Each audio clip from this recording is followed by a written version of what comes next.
রাস্তার একটা কুকুরেরও দাম আছে। কিন্তু একজন প্রবাসী যখন দেশে এসে অচল হয়ে যায়, তার পরিবারের কাছে সেই দামটুকু সে পায় না। প্রবাসী করে সবাই স্বার্থের জন্য কাছে টাইনা নেয়, স্বার্থের জন্য ভালোবাসে। স্বার্থ ফুরায় গেলে প্রবাসীর কোনো দাম নাই।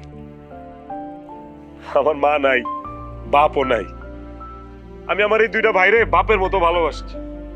ভাবি তোমগর আমি আমার মায়ের জায়গায় বহাইছি। দূর প্রবাসে কত কষ্ট করছি, কোনোদিন তোমগরে কিছু বুঝতে দেই না।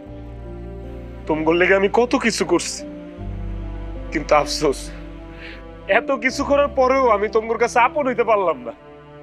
আমি বিয়ার জন্য আমার সাথে করে যত সোনা দানা গয়না কসমেটিক্স যা যা নিয়ে আসছি, সব এই দুইটার মধ্যে আছে। আমি এগুলো সব তোমার করে দিয়ে দেবো, রাখো তোমরা। এখন এগুলো আপনি কর, কারণ আপনি তো ভাই দরকার নাই, আপনার দরকার অর্থ সম্পদ টাকা পয়সা সোনা গয়না।